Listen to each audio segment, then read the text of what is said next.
सुख करता दुख हरता वार्ता विघ्नाची दुर्वे पुरवे प्रेम कृपा जयाची सर्वांगी सुंदर ओटी शेंदुराची कंठी झळके माळ मुक्ता। जय श्री महाकाल दोस्तों, हमारे शिव तंत्र धाम परिवार में जुड़े रहने के लिए आप सभी का धन्यवाद। मेरे सभी साधकों के ऊपर त्रिदेव और त्रिदेवियों का आशीर्वाद बना रहे। आज मैं आप लोगों के लिए बहुत ही अच्छी जानकारी लेकर आया हूँ।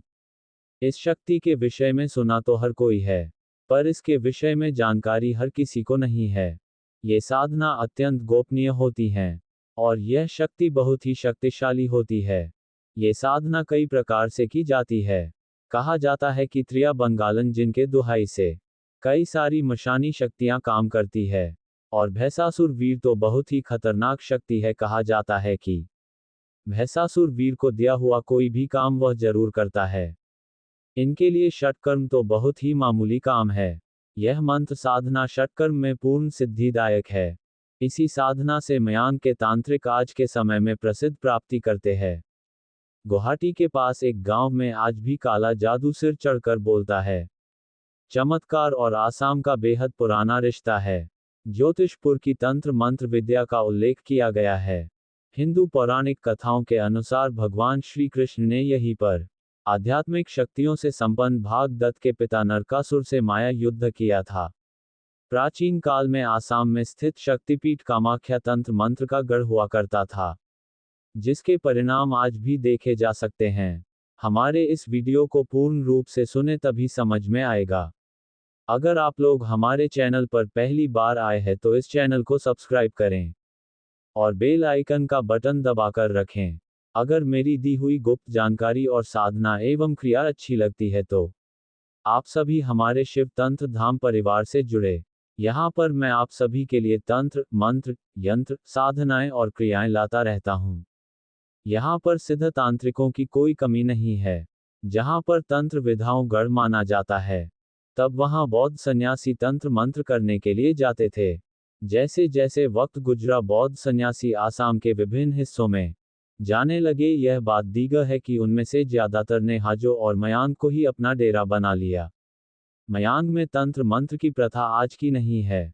यहाँ यह 8वीं-9वीं सदी से चली आ रही है। 12वीं सदी में बौद्ध सन्यासियों ने मायाम की तंत्र विद्या को हिंदू और बौद्ध गुप्त विद्या के एक अनोखे साझा केंद्र के रूप में स्थापित करने में खास योगदान किया।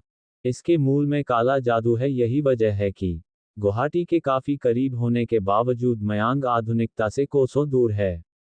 मयांग का नाम राजा के नाम पर ही पड़ा था। प्राचीन काल से ही मयांग तंत्र मंत्र विद्या के लिए मशहूर था। इसीलिए पहले अहोम शासक और बाद में ब्रिटिश शासक कांचड़ साम्राज्य को चुनौती देने का साहस नहीं जुटा सके।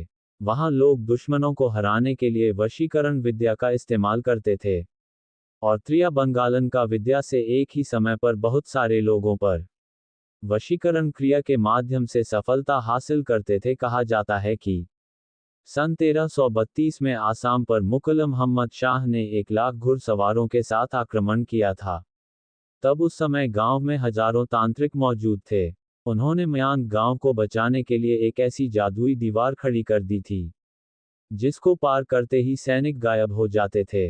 मयांग गांव में बूढ़े मयांग नाम का एक जगह है, जिसको जादू का केंद्र माना जाता है। यहाँ पर भगवान शिव, देवी पार्वती एवं श्री गणेश की तांत्रिक प्रतिमा है, जहाँ सदियों पहले नरबलि दी जाती थी। लेकिन आज के समय में ये प्रथा बंद किया गया है। एक विशेष योनि कुंड यहाँ पर बना हुआ है, जिस पर कई मंत्र लिखे हैं। मान्यता है कि तंत्र मंत्र शक्ति के कारण ये कुंड हमेशा पानी से भरा रहता है। मयांग में नाटा कलवा, दायम किचन और बिरो से काम करवाया जाता है। इसमें कलवा और भैंसासुर वीर का पूजा ज्यादा होता है। भैंसासुर वीर एक आक्रामक शक्ति होने के साथ साथ साधक के लिए दयालु शक्ति भी है, परंतु साधक के शत्रुओं के लिए हानिकारक शक्ति है। जो भैंसासुर वीर का साधना करता है, उसको भैंसासुर वीर महाराज हमेशा अभय प्रदान करते हैं और साधक से प्रेम पूर्वक रहते हैं। साधक पर जो भी शत्रु हानि पहुंचाना चाहता हो, उसको भैंसासुर वीर जी दंड भी देते हैं। सत्कर्म में से कोई भी कर्म स्वयं भैंसासुर वीर साधक को करवा देता है। चाहे साधक किसी का वशीकरण करवाना चाहे या फिर उच्चाटन करवाना चाहे, तो भैंसासुर वीर करवा देते हैं।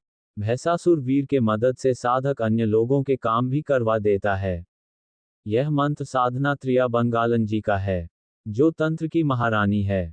मां कामाख्या जी के कृपा से त्रिया बंगालन मयानंद और मंत्र जीवित है। इसके साधना के बारे में कहा जाता है कि ये साधना किसी भी अमावस्या से शुरू करके 21 दिनों तक नित्य 3 माला जाप करने से सिद्ध होता है। साधना के समय त्रिया बंगालन के कहे अनुसार साधक को काला आसन और काले वस्त्र पहनना जरूरी होता है।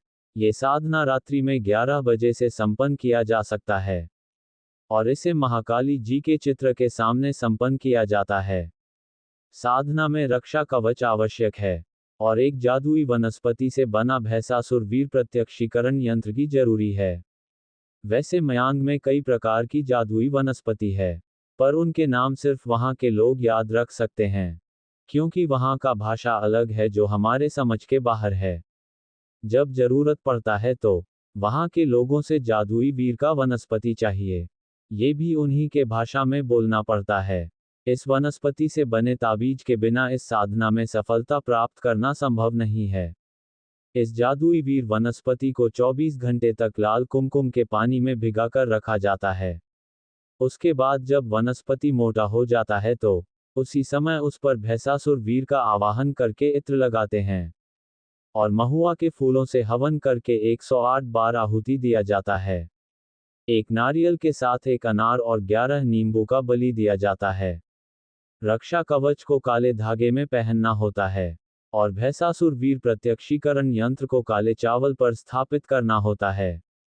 मंत्र याद किए बिना जाप नहीं किया जा सकता है, इसलिए मंत्र को याद करना जरूरी है और भैंसासुर वीर प्रत्यक्षीकरण यंत्र को देखते हुए जाप करना है। इस साधना में रुद्राक्ष के माला का इस्तेमाल होता है, अन्य किसी भी माला से जाप नहीं किया जा सकता है।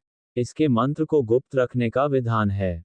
मंत्र को गोपनीय रखने का एक ही कारण है कि यह मंत्र काफी घातक है। अगर यह मंत्र किसी अनुचित व्यक्ति के हाथ लग जाए तो वह इसका गलत उपयोग करके कोहराम मचा सकता है। मित्रों, चलिए अब हम आपको बताते हैं कि आखिर इस मंत्र को सिद्ध करना कितना सही और कितना गलत हो सकता है। ये साधना काफी उग्र और तामसिक है। इस साधना से व्यक्ति का जीवन नरक में बन सकता है। अगर इसका सही से इस्तेमाल नहीं किया जाए तो इस प्रकार की साधना हर साधक नहीं कर सकता। जो साधक इस प्रकार की साधना को अपने काबू में करके सही दिशा में प्रयोग करने में सक्षम हैं, उनके लिए ये साधना काफी उत्तम है, लेकिन निम्न कोटि के साधक के लिए ये साधना बहुत खतरनाक है। साधक को इस बात को हमेशा याद रखना चाहिए कि वह जिस भी शक्ति की उपासना कर रहा है, तो क्या उस ऊर्जा शक्ति से बचने के लिए उसके पास शक्ति है या नहीं। कभी कभी ऐसा भी होता है कि इस तरह का साधना करते समय साधित ऊर्जा शक्ति साधक के लिए भी संकट बन जाती हैं। अगर ऐसी स्थिति में साधक के पास किसी भी देव या गुरु का कृपा नहीं हो तो साधक का उसी समय प्राण हरण हो जाता है। ये साधना साधक का लोक और परलोक दोनों बिगाड़ देता है, इसलिए इस साधना को नहीं करना चाहिए। कुछ देर के लिए मान लेते हैं कि आपने इसकी सिद्धि की और यह सिद्ध हो गया, आप जो चाहे इस सिद्धि का प्रयोग करके कर सकते हैं। ये शक्ति आपका सभी काम करेगी, लेकिन आपके पास अगर अपने क्रोध को वश में करने की क्षमता नहीं है तो ऐसे में आप दूसरों का भी अहित कर सकते हैं। जब आप दूसरों का अहित करेंगे तो इससे कर्म भोग तय होगा। जब कर्म भोग तय होगा तो आपको इसका कर्म भोग भोगना पड़ेगा और भोग भोगने के लिए आपको पुनः इस धारा पर जन्म लेने पड़ेंगे। आपने अपने घमंड और सिद्धि के अहंकार में आकर दूसरों को दुख प्रशा देंगे तो आपको भी इसी तरह का भोग भोगन तय है और इस प्रकार आपका लोक और परलोक दोनों बिगड़ जाएगा। आपने कुछ गलत काम किया और आपको किसी ने समझाया तथा भला बुरा कहा, ऐसे में अगर आप उसके बात को गंभीरता से लेते हैं तो निश्चित ही उसका नाश होने से कोई नहीं बचा सकता है। इसीलिए इस साधना को वही व्यक्ति कर सकता है जिसके अंदर विवेक हो, जो क्रोध न हो, जिसके अंदर सहनशीलता हो, जो इस प्रकार के शक्तियों पर नियंत्रण पा सके। ये शक्ति बहुत ही खतरनाक और शक्तिशाली होती है। ये है भैंसासुर की कुछ जानकारी। आशा करता हूँ ये जानकारी आप सभी को अच्छी लगी होगी। तो फिर इस वीडियो को एक लाइक करें और कमेंट करके बताएं ये जानकारी आप लोगों को कैसी लगी। एक बार क्रिया एवं साधना करके देखें तभी समझ में आएगा। क्रिया और साधना कभी खाली नहीं जाती है, कुछ ना कुछ अवश्य ही प्राप्त होता है। अभी तक आप सभी हमारे शिव तंत्र धाम परिवार के साथ जुड़ चुके होंगे, और जो लोग अभी तक हमारे परिवार से नहीं जुड़े हैं, वह इस चैनल को सब्सक्राइब करके हमारे अपने परिवार के साथ जुड़े। सब्सक्राइब के लिए आप सभी का धन्यवाद।